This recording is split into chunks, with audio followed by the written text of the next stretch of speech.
they put the protesters in buses. It started off with 400, then it was 1,200. The last number I heard was that they captured about 1,700 people, and they bring them to the federal police training facility in Brasilia, stick them in the gymnasium. No food, no water, no bathrooms, young kids, no food, old women, dehydrated.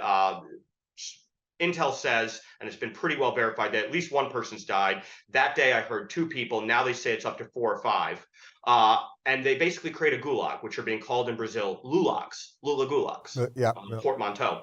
And now, after 2 days of that was Monday and Tuesday, they let the women and children go. By the way, the images of old people sitting in puddles of their own urine because there are no bathrooms, sweltering conditions, no food, no water.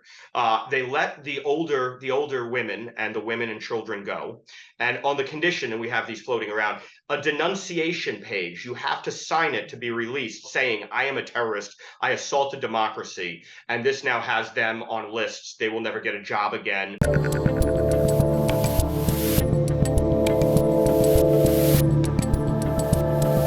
I'm Dave Rubin, and joining me today is a journalist, an author, and a Lincoln Fellow at the Claremont Institute, Matthew Tyrmand. Matthew, finally, welcome to the Rubin Report. How are you? It's an honor to be with you, Dave. You forgot the most important honorific, friend. And friend, you are one of the people in our little Florida crew here, our little Florida freedom crew.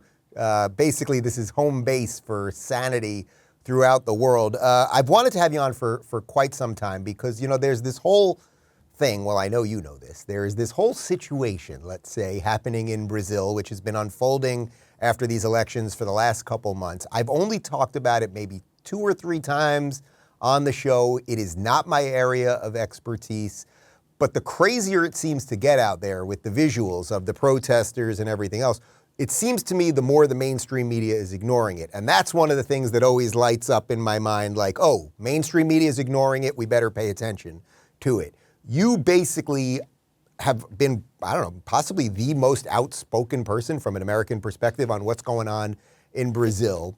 So let's do this. Can you give me 30 seconds on your background, why people should trust you on this topic? And then let's do a little Brazil 101 and then get people caught up to speed on what's going on over there right now.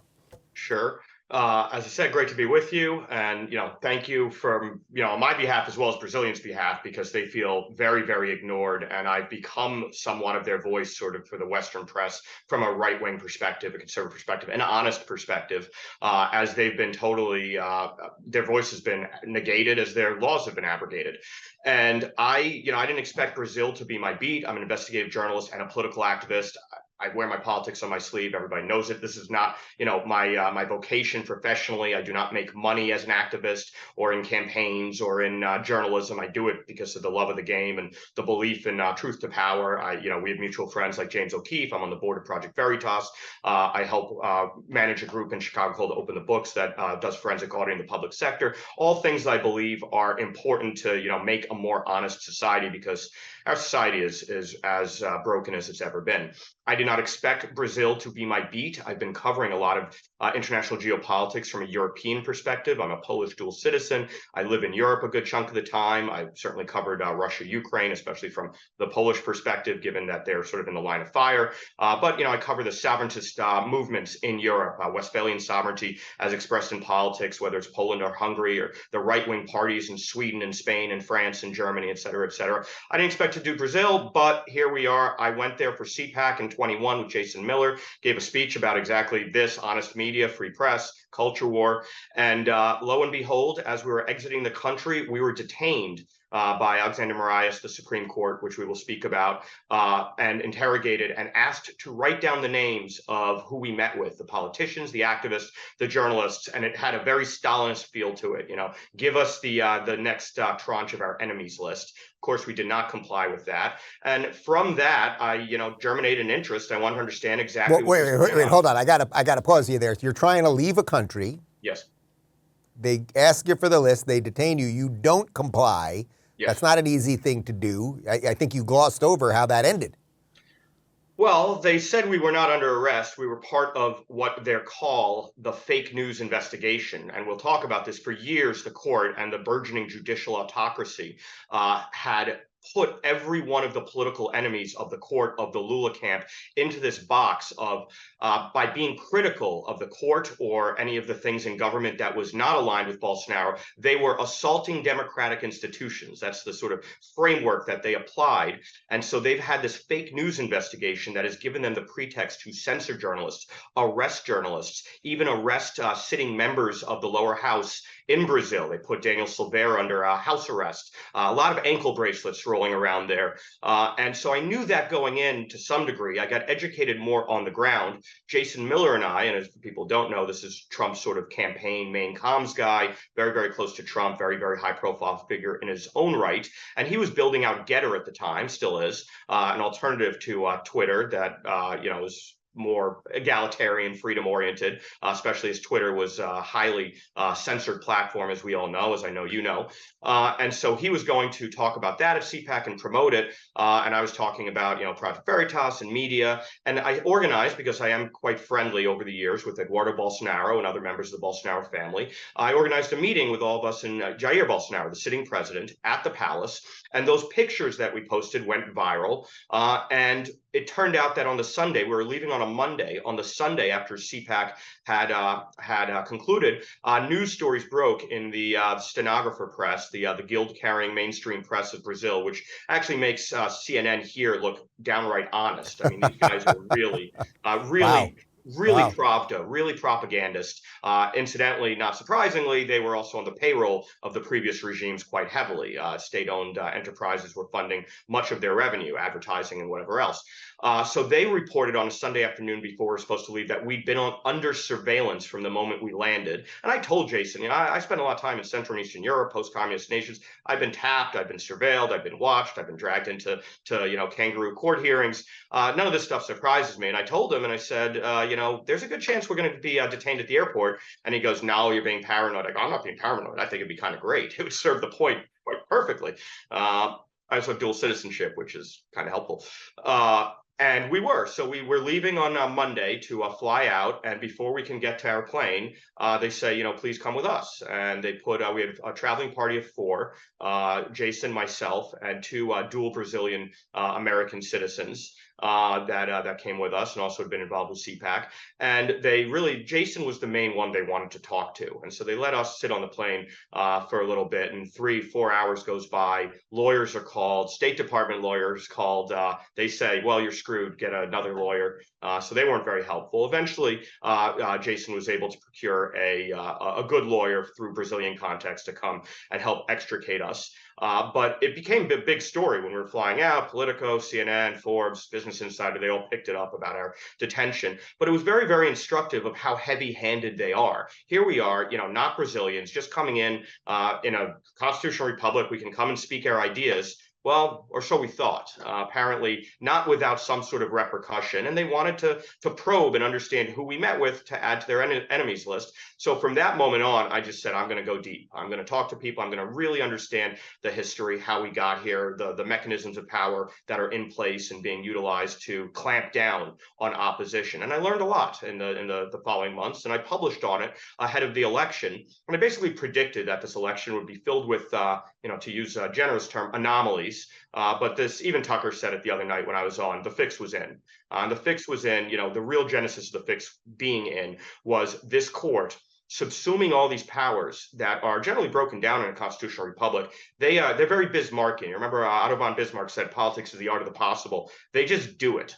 And the power assumptions they've done by censoring journalists, by shaping the narrative, by forcing people and cowing them into submission is overwhelming. I wrote in one of my articles, the powers they've taken would make Mugabe blush. It would be akin to in the US if we had one tribunal that had all the powers of the DOJ, say Merrick Garland, the head of the FBI, enforcement, subpoena power, the legislators' power of oversight. So say, Gerald Nadler and the recent select committee or unselect committee. All of these powers were, and the Supreme Court, of course, like Ruth Bader Ginsburg also. So if you wrapped up all these people, Eric Holder, everyone who is fighting, the American right, and you gave one body and one person all of their powers combined, that's what the Supreme Court has become. And as a result, it's up for quite gross abuse. one of their biggest gross abuses was they Wait, hold on. Let me pause you for a sec, because there's a lot here. I want to make sure we don't get ahead of ourselves. First off, everything that you just described there, I feel like is basically slow motion happening in this country. In this country that we're in right now. That's one problem. But okay, so there was a centralization of power. This is last year first when you got detained. Now you're deep into this thing. You're predicting sort of what's going to happen with the election. And I don't want to get too, just because I'm trying to intro everybody to this, I don't want to get too lost in all of the weeds of this. Sure. So let's just flash a little bit towards the election. So it's a couple days before the election. What were you thinking was going to happen? And can you just describe the two candidates a little bit? Because it really is, in essence, this is a capitalist versus socialist fight that's happening there. Yeah, and very, very basic. I mean, hard right, hard left. You know, the Brazilian right is more and more evangelical. Brazil's always been Catholic. Brazil's populism that Bolsonaro really became the head of, and he was a legislator before his career military. Then he was a legislator in the lower house, a congressman. They call it the Chamber of Deputies. The populism that he came in with to Brazil was really reactionary. Obviously, we saw what's going on in the whole world. Poland and Hungary reacting against the EU overreach of their sovereign decision-making capacity on borders, on economics, on everything. Trump, Brexit. So Bolsonaro comes in 2018, and he obviously is a conservative. He's a right-winger, very, very strongly aligned with evangelicals, with Israel, very much a believer in Brazil first, and also a guy warning about China's deep integration into the ever more communist Latin America. And the important history is why Bolsonaro's a reaction, because before Bolsonaro, you had Lula da Silva, Dilma Rousseff, and Michael Temer. Lula was a two-term president who was impeached, convicted, and sent to jail for a very, very famous, maybe one of the largest public corruption scandals in the history of the world. It's called Operation Car Wash. You could even, the Wikipedia, it's so brazen and overdone that even the Wikipedia is accurate, because you can't spin wow, billions of dollars stolen. They call it Lava Jato in Brazil. And they were selling under Lula's presidency, essentially the state assets, natural resource assets, state assets for cash in bags to the Chinese, to others, taking nice commissions for themselves. Huge money was changing hands within their cabal. And also, very importantly, sending money to Cuba via Petrobras. Petrobras is the state oil company, one of the biggest in the world. And they were helping support Cuba by giving them free oil, even though it's a joint stock company with international investors. So very, very, very illegal stuff. He was convicted of a dozen charges by 19 judges in 3 separate hearings, 3 separate court trials. So when they say, oh, well, it was fixed, it was wrong. No, 3 separate tribunals of 19 judges unanimously convicted him of 12 charges and sentenced him to 12 years in jail.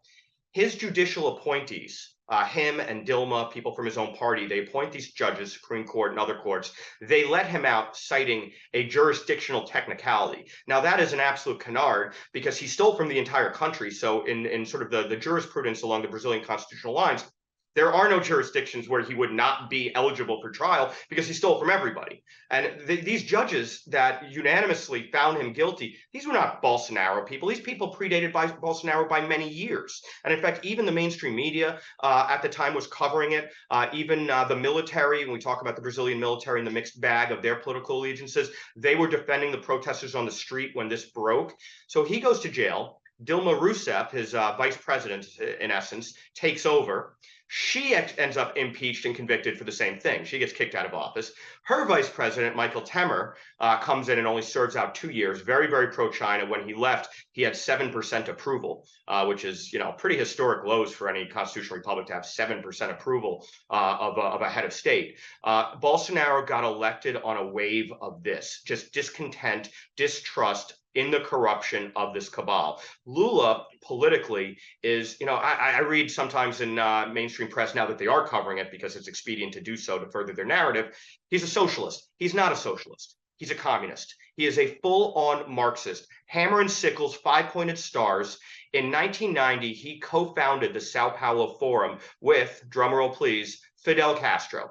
And the genesis of this was the Soviet Union was breaking down between 89 and 91. The Soviet Union, for the better part of 50 or 60 years, was feeding money to Cuba and using Cuba as the base of operations for this hemisphere to incubate and inculcate Marxist political movements all over Latin America. So with the Soviet Union, that well running dry, Lula and Fidel realized they needed to do it, and you couldn't do it out of Cuba per se because of all the sanctions. So Lula created in Brazil the Sao Paulo Forum as an incubating vehicle, like a think tank, like a AEI on the right or a Brookings or a World Economic Forum, to push the ideas and to teach the political players. And they were very much behind the rise of Chavismo, Chavez, Maduro. There is no Latin American communist that did not go through Forum Sao Paulo trainings.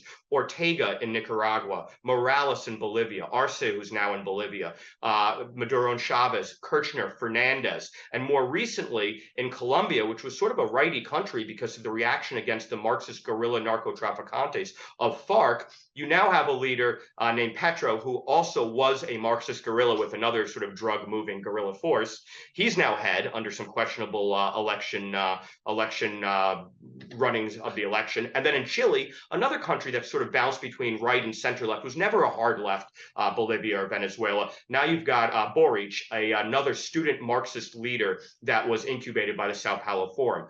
Brazil is the gold standard. Brazil is what they needed to bring it all together. So the judges released him, made him a sort of figurehead. He couldn't go, I mean, it sounds familiar, he couldn't go out and campaign, much like Biden. But, you know, when Biden couldn't campaign, it was because there was no enthusiasm. When Lula couldn't campaign, it's because if he went into public and walked down the street, he'd be ripped limb from limb like Gaddafi. He's not liked. Everybody in the country, I even was on a Twitter Spaces the other day, and I even got the communists who were on the Spaces in this debate to concede, oh yeah, of course he was guilty of public corruption. Everybody knows that, which I started tweeting at them that they admitted that for their base. All right, so wait, let's pause for a second. So, okay, so there's a lot here. So I want to make sure everyone's following all this. So you have the communist that was in charge for a while. There's all this corruption. He's basically selling the country off to China piece by piece. Eventually he gets released, starts this forum. You've explained how this sort of got exported. The forum is 1990. So this is when he built his political movement. So now this is sort of exported all through the region. Then Bolsonaro takes over. He has a couple pretty good years, actually, but then we have this election. So get us caught up really starting a little bit before the election, because I want people to understand really what because we're going to show some B-roll as you're talking of the protests and everything post-election, but I want people to understand why there are these people out there, what they are doing, and how our media is trying to really, really paint them in this, these are the ultra-MAGA Republicans that are out there doing all this stuff. Yeah, no, this is a silent majority center. I mean, these are not, oath keeper Proud Boys as much as they like to spin it. So very, very important is that Bolsonaro comes in 18, and very, very quickly, the rallies around him are driven toward the debate over elections, because people know, much like Hillary Clinton and Trump, they didn't expect Bolsonaro to win. The establishment, the leftist establishment, the courts, the media, they thought they would be fine. Bolsonaro actually won. And I really believe that it was, this sort of circumstance. He got stabbed while on the campaign trail, and he was almost assassinated, almost murdered. And the strength he showed inspired a lot of people. He was back on the campaign trail. I mean, he was near death. He was in the ICU, and then he's back on the campaign trail, and he ekes in the victory. And of course, now they're apoplectic. Now they have to go especially aggressive, the establishment. And how do we undermine him, and how do we make sure this doesn't happen again? Very, very important data point. When he was in Congress, he sponsored a bill that was passed to have backup paper ballots to the electronic voting machines, which they started using a certain Venezuelan company in 2016. And people kind of knew, we don't trust our Latin American democracies, because this is not like, us thinking back 100 years ago. This is for them 20, 30 years ago, what Latin America looked like. Military dictatorships, heavily Marxist rule in many of the countries. It kind of bounces back and forth. And so people knew that, they're always one step away from going back to that. And so massive rallies in the street, give us paper. I was there in Brasilia when I saw a rally, and the chants are, give us paper ballots. That is what they want. So he pushes a bill in 16 that, for backup paper ballots. Dilma was president at the time. She vetoes it, citing, you love this, the cost. So the machines themselves are $20,000, a printer's $100, and she cites, well, this is fiscally irresponsible to put a printer in the, and everybody knew that was a BS, reasoning. So can't you just borrow the money from China? Yeah, well, I mean, it's a de minimis cost right now, printers, as we know. It's the beauty of capitalism, prices go down. Yeah. So it goes back to Congress. Congress overrides the veto. That never happens. Brazilian parliamentary, congressional politics, legislative politics, very fragmented. It's not like two parties. There's like 10 parties and really 5 frames: center left, hard left, center right, hard right, and then multiple parties in each one. Overwhelming support for this in the legislature. And then, so it now overrides for veto, it gets passed. Supreme Court strikes it down, citing privacy issues. So they were very at war with paper ballots because they knew that that would be auditable. So now he's talking about this as president. And people are obviously nervous coming in because they let Lula out of prison. Lula, and they're citing all the international press. Lula's back out. So, technicality, absolute nonsense. Because of the criminality was so high, everybody knew it. So now the court is going full interference mode in every which way, arresting and censoring journalists. Well, there's a great journalist here in the U.S., Alan dos Santos.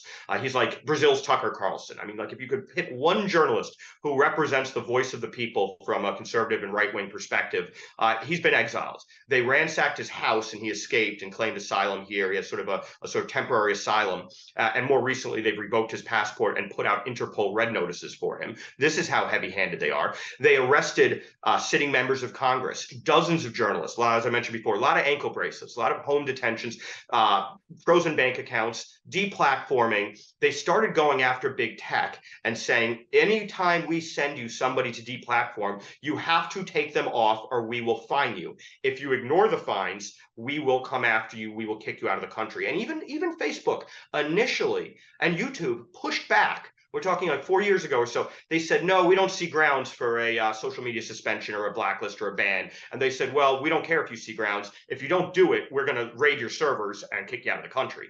And by the way, this Supreme Court has their own federal police force like an FBI that's loyal to them. So they have real power, real muscle behind, what was the Supreme Court supposed to do in a constitutional republic? Adjudicate legislation if it's constitutional or not. They're so far beyond that. And the guy who runs it wasn't a judge. He was a prosecutor. He was a very famous, zealous political prosecutor from Sao Paulo that Temer pointed in. This is guy Alexandre de Moraes. For anybody who is researching Brazil, looks at my articles or anything on social media, he's the guy who looks like a Brazilian Lex Luthor. He looks exactly like Lex Luthor. I mean, a big shit-eating grin on his face, drunk with power. And he's literally just has anybody he doesn't like arrested. So Bolsonaro tried to fight back on it, but he was kind of hamstrung. The legislature wasn't overwhelmingly for Bolsonaro either. I mean, very fragmented. So now you have leading into the election, all the polls done by the usual suspects, the mainstream press, Globo, Folha, the equivalent of CNN, are saying that Lula's up by like 20 points. He's going to win in a landslide. Well, the end of the first round, Lula was up by 3 or 4 points. Neither got over 50%. And really, as I believe I proved in my CDM media, I write for a outlet called CDM.press. The publisher's name is Todd Wood, ex-military. He does not afraid of anything, so he'll publish me. I touch some third rails. And I did some statistical analysis with a international group of forensic auditors and analysts in electoral distributions, political science. And what we saw in just the first round, let alone the second round, was that Bolsonaro was well up initially until the ballot drops skewed after the first 10 or so % of precincts. Every single one therein was 55-45 Lula, including in regions, I mean, certainly in regions where were historical leftist strongholds, poorer areas in the Amazon. A lot of indigenous tribes people used to vote for Lula, for Dilma, for the socialist programs like Bolsa Familia, redistributing wealth. Well, it turns out that in those precincts, there were 0 votes for Bolsonaro, which was so brazen because Bolsonaro did bring a lot of people together. People really did like him on the ground. And they ended up in these marches and as protest leaders, the indigenous tribal leaders, and they have special rights in the Brazilian constitution. They don't have, it's almost like American Indian, Native American reservations. There's sort of a dual legal code, and some things apply to them, some things don't. And so they were leading the protest movements as well. And the chief of the Javanti tribe, Cesare, is still in jail from January 12th on. My intel tells me they've been torturing him, trying to get him to sign a self-denunciation and public apology to Moraes. This is coming from his family and his fellow tribe members. So the first round, they're marching because they're like, no, we did vote for Bolsonaro. There's no way in these precincts in our region that there were 0 votes. So we know that there was gross fraud. In the second round, the clampdowns came down because there's a first round if you don't win a simple majority, and there was like 6 or 7 candidates. Nobody got over 50%. So it goes to a runoff between Bolsonaro and Lula 4 weeks after the first round, October 2nd, Sunday, October 2nd, then Sunday, October 30th. And then the same exact thing happens in the second round. Bolsonaro is way up initially, and then the ballot drops start 55-45, give or take, until they both cross over, both the first round and the second round. They crossed over to a Lula lead at 66.66% of precincts reporting, which is like, and by the way, if you're a mathematician, the standard deviation sort of differentials and Fibonacci level, 66.6 is a very important number in statistics for a reason. And so it was kind of interesting with the algorithms, how it somehow ended up there. Okay, again, let me pause you for a sec. So basically, there's all this corruption. He's running on this idea that we have to secure our elections. This actually sounds, there's a reason I wanted to do this for my audience that mostly focuses on American politics. The themes here, obviously, are transcending borders.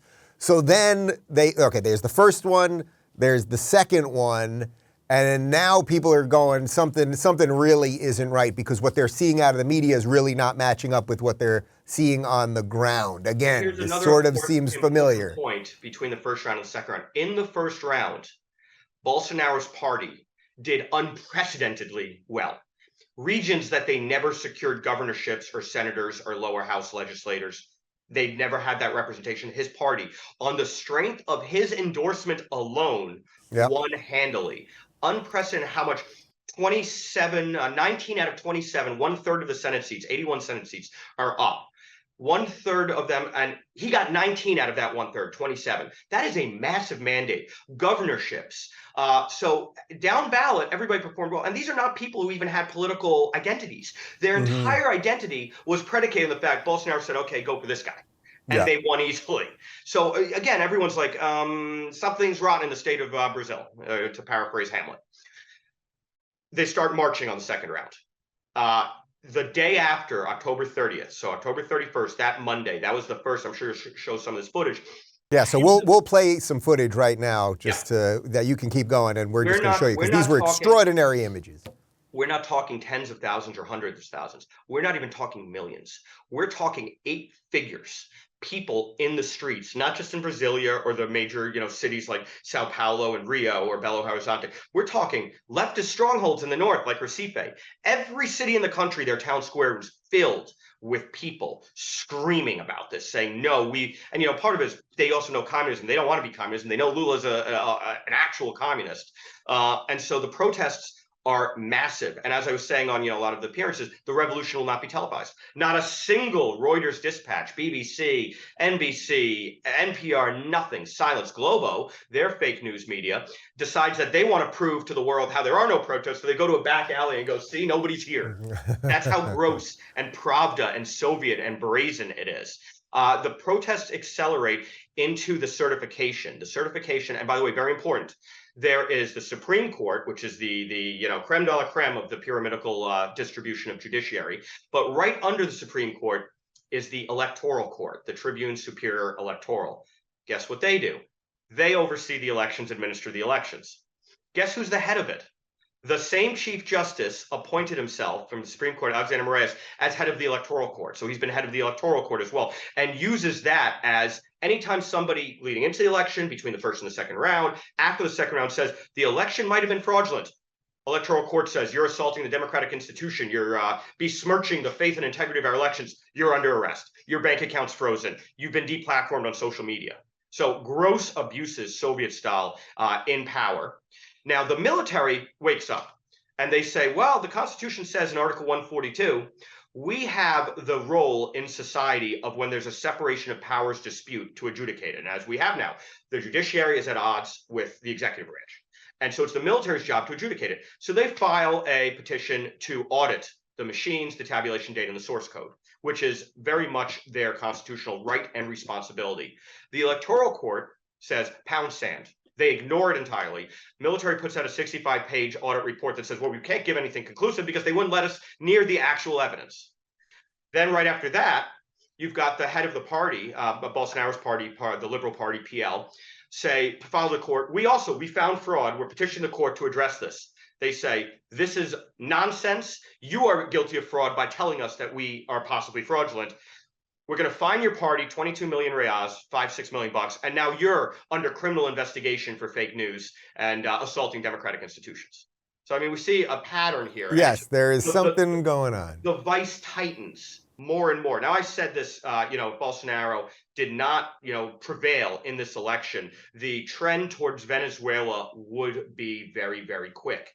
And I am even shocked with my cynicism how quick it's been. So now we have, the military does fail to act and invoke martial law. I believe Bolsonaro was pushing that. He had some generals behind him, some not behind him. In the end, he leaves, Lula comes in, and now you have this protest that was very well telegraphed. I mean, I was seeing stuff all over social media. We're marching on Brasilia into Three Power Square. Three Power Square is the picture where you have this sort of sunken-in giant field in between the three major buildings, the National Congress, the Supreme Court, and the presidential executive branch palace, the Palo Alto, I forget, not Palo Alto, that's where you guys are from, but somewhere. And they march to this. And now we already have videos after the fog of war that show there were agent provocateurs already in the National Congress taking hammers to the windows, screwing up all the chairs, ripping stuff off the wall, waiting for the throngs of people to enter and then, hey guys, come in, the water's nice. They came in. You have videos of the protesters. And by the way, it's almost like a kind of kumbaya, like you've never seen such a cross-section of society. Every race, male and female, every age, 10-year-old kids, 80-year-old men and women, all together. And then they're arguing with the agent provocateurs. No, don't break that. Yeah. Don't rip that off the wall. Don't bang a chair until the legs fall off. Like they're arguing. We have tons of videos of this. Then the National Guard, the federal police, come in. And they have a little bit of a standoff with the military police, who are generally defending the protesters because the military's job is to defend the Constitution, not to defend the judicial autocracy and takeover of the country and the shredding of the Constitution. And there's a little standoff. The federal police prevail. They put the protesters in buses. It started off with 400. Then it was 1,200. The last number I heard was that they captured about 1,700 people, and they bring them to the federal police training facility in Brasilia, stick them in the gymnasium. No food, no water, no bathrooms, young kids, no food, old women, dehydrated.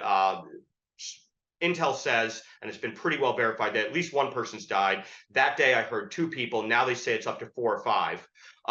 And they basically create a gulag, which are being called in Brazil Lula gulags, portmanteau. And now, after 2 days of that was Monday and Tuesday, they let the women and children go. By the way, the images of old people sitting in puddles of their own urine because there are no bathrooms, sweltering conditions, no food, no water. They let the older women and the women and children go. And on the condition, and we have these floating around, a denunciation page. You have to sign it to be released saying, I am a terrorist. I assaulted democracy. And this now has them on lists. They will never get a job again. And they take all the men and I guess some of the more able-bodied younger women. They're now in the equivalent of a federal penitentiary, no due process. They have not had access to counsel. We have videos that have been leaked that show just kill us already. You've basically taken everything, the despair, the despondency, and the whole country. And now, of course, they're clamping down. They just shut down yesterday Brazil's version of Fox News, Jovem Pan. They just shut down by fiat. So now there's no alternative media whatsoever. They've shut down everybody on the right social media. The lists of people who have been deplatformed on social media is now into the tens of thousands. And they're clamping down. Now Alexandre de Moraes has suspended the governor of the federal district, the state where Brasilia is a part of, suspended the governor for 90 days. He doesn't have the power to do it, but he did it, saying that, well, you did not help us defend it. I went on Tucker and said that a senator who's not a Bolsonaro party member at all found documents. There were documents submitted by security agencies to Flavio Dino, the justice minister, and Lula, saying that there was going to be unrest on Sunday. We should cordon off the buildings so that it's not, an insurrection. And I mean, it kind of reminds you of Nancy Pelosi, who the Capitol Hill police report to. I mean, right? The Tucker said it as well. It's a template now. So all these pieces, I think people are following along, even if they're missing some of the specifics that you're talking about. The big pieces here all feel very familiar to a lot of things that have been happening across the West. And even the way our mainstream media was ignoring everything for months, then finally the events of basically the last week happen, and they can start just claiming that it's a bunch of insurrectionists and this is This is MAGA exported and the rest of it. And that's what we're seeing out of all of our Democrat politicians, the ones who are speaking about it, and out of our media machinery. So I'm reading that, I read in Vanity Fair and Politico and Washington Post that, this was coordinated. Tucker alluded to this. Now the media is covering this, right? The revolution wouldn't be televised for 8 weeks. Right. When they got the images they wanted. Then all of a sudden I'm getting asked for comment, and all of a sudden I'm reading, I organized it because I was covering it, or Bannon, because I've been doing War Room every day on it. Bannon understands global communism. So we've been covering this for even months leading in, that Brazil's been the most important electoral battleground in 2022 against global communism, against China coming into Latin America and creating the Orwellian superstate. If you read 1984, Oceania, East Asia, that's Lula's goal. He wants a South American superstate. He's already floated one currency. We were always at war. If you exactly, they were always at war until they're not, and then history gets revised. They want one currency, which, if you thought the euro was a bad idea, with southern Italy and Spain, with Germany and Amsterdam, Netherlands, two different types of economies merging into one currency, all the problems that's created. How do you have Venezuela, an absolute communist rat hole that's been created out of the Forum Sao Paulo, and Brazil, one of the wealthiest nations in the world, third largest economy in our hemisphere, second largest country, third after US, Canada, 220 million people, wealthy in oil, gas, magnesium, manganese, bauxite, tin, copper, gold, third or fourth largest food producer to the world, wheat, barley, oats. This is a big deal that China is going to have a very controlled foothold. And by the way, also important, I don't believe Lula's the president of the country. I mean, he is in name, he's a figurehead. They let him out of prison so they could have a figurehead. They can have somebody that they could spin. The people were with him. It's Alexandre de Moraes. It has been wholesale taken over by the head of the judicial autocracy, the Supreme Court judge and electoral court judge, who has taken all these powers and has weaponized them against political opposition. You know what they're saying now? They're saying they are not going to seat the right-wing legislators in the legislature. This is, they're just not going to put them on. Because they're terrorists. Because now after January 8th, some of these, Nicolas Ferreira is a young congressman who got more votes than anybody else in any of the ballots in Brazilian history. And they are not going to seat him because he tweeted that, the election's fraudulent, that Moraes is out of control. So the terror, Carlos Zambelli, Biaquisis, like hardcore political righties, are not only going to be not seated, many of them are going to be put in jail very, very soon. So this has gone from zero to Stalin in record time. I thought it'd be Venezuela in 6 to 12 months. Well, it's going to be, the post-Bolshevik order in Russia in 1920-21, when the first Soviet government was formed. It is going to be that. Show trials, purges, probably gulags and mass executions. That's what these people are capable of. Okay, so in the remaining moments, again, there's just so much here. You're giving us a lot, and we'll do this again. And I want people to pay attention to this, because even when I think I retweeted one or two of the videos that you had posted, and the amount of people that I saw responses from saying, we're in Brazil, everyone's ignoring us, we're not terrorists, all the stuff, it's just like they're being ignored, or what people are saying about them is a complete manipulation of the truth. So at the moment, I think Bolsonaro's here in Florida. People have taken videos. People have taken videos of him basically wandering around Publix and seeing what's going on over here. But did he technically flee? I mean, was that a midnight job? He failed in his attempt to fight back with the fraudulent election. The judiciary got to, I guess, some of the judges, threatened to arrest the judiciary got to some of the generals, threatened to arrest him, have still threatened to arrest him now if they don't go and weaponize their forces against the protesters. He was not able to get Article 142 invoked. So on the 30th, and if you're a head of state, the American visa program is you can come in and out as you please. So he had to leave before his term was up on midnight the 31st, and Lula was sworn in. But he also, I know him personally, he didn't want to be a part. There's the sort of changing of the guard has a symbolic optic where you hand the sash over, you present the sash. He didn't want to be a part of that. He knows what this is. So between that, the symbolic optics, and having to get out, because if he was there, they would have arrested him that day. They would have put him in jail that day. And now they're going to try and extradite him. He has telegraphed that he will go back to Brazil. He may go into exile in Italy, for instance. His family has an Italian background, and I think the Meloni government would give him refuge. I suggested to them go to Hungary. They'll give a lot of people refuge. But he's going to go back now, I believe, in short order. But it's not going to end well for him. And he said this to Jason and myself when we met with him. This is going to end one of three ways: in my arrest, my death, or my victory and prevailing. And it doesn't look like victory and prevailing is going to happen. So now he did go to Florida, which I thought was, personally, I would have gone to Italy and put in a caretaker government by force. But hey, I'm not a Brazilian politician. So. Not yet, anyway. I mean, he said he did not want to have civil war, his fingerprints on civil war. My argument on that, and I know that, Vanity Fair and Politico, they'll have a field day with this, is civil war, you have an option of winning, and you probably would have won because the military, by and large, was with you. 170 of the highest-ranking officers in an unprecedented act signed an open letter to Bolsonaro, publicized in media. We need you to act and invoke Article 142, otherwise we are going to be Venezuela.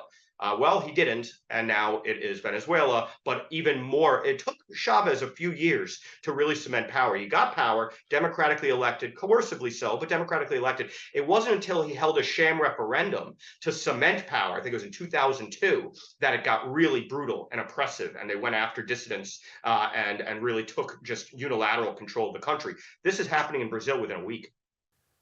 So in essence, he's in exile. We'll see where he ends up. Lula is the, I suppose, titular head of state, but you're saying he's not even really in charge. We'll see what happens to all of the quote-unquote insurrectionists. The media will lie about pretty much everything. Yep. Well, I guess in summation, where should people go to find out more of something approximate to honesty related to all of this? Because if you turn on CNN for the little bit, or the one article that might be on the second page over at CNN.com, it's basically, as I said, it's the MAGA insurrectionists trying to destroy democracy just like they did in America. Well, one of the powerful things of Brazilian populism is that Brazil is, I think, and I'd love to see quantitative metrics on this, the most social media engaged country and citizenry in the world. Everybody's on social media and they're active, they're engaged, they use technology very effectively. There is no shortage of prima facie evidence from the ground of what has transpired and what's continuing to transpire. Obviously, I'm a hub and spoke for it. I've become a bit of an English language voice in global Western press, especially in the US, for them. So my Twitter, my Getter, my Instagram obviously have blown up on this. I feel like I better learn Portuguese, otherwise I won't be able to use my own newsfeed. So it's very, very social media engaged. Up until a few days ago, you did have a sort of alternative media and right-wingers, but they've literally been shut down by fiat. Jovan Pan, the right-wingers, the journalists and conservatives who are in this country are all now going to be pushed to be extradited back and be put in prison. Paulo Figueiredo, Rodrigo Constantino, Ricardo Martins, who's a pastor, they want to put him in jail. I'm getting messages. They're so heartbreaking, the despondency from the people. I have people who've been sources for me now for months, and especially in the last couple months, saying I'm shutting down all my social media to remove the tracks so that they don't break down my door at 5 a.m. tomorrow and put a paper bag or a cloth bag over my head and rendition me. And my father was an anti-communist dissident in Poland, imprisoned by the Soviets in Lithuania, dealing with the Poles censored and harassed nonstop for being a dissident. So I know what this looks like. And it basically looks like a Kafka story where, you get a bag over your head at 5 a.m. and then your wife goes to the police station, says, my husband was taken by the government. They go, oh, no, you just misplaced him. We don't know what you're talking about. Man, there is a lot here. I appreciate you packing in a lot in a short amount of time. We'll link to your social media accounts below so people can follow you more specifically on the day-to-day stuff, what's going on here. But keep it up, man, and maybe we'll bump into him someday at Publix. You know what I mean? Maybe. I don't know. I think he's probably not going to have that freewheeling a lifestyle going forward. Thank you, Matthew. Thank you, David. If you're looking for more honest and thoughtful conversations about international issues, check out our international playlist. And if you want to watch full interviews on a variety of topics, watch our full episode playlist, all right over here. And to get notified of all future videos, be sure to subscribe and click the notification bell.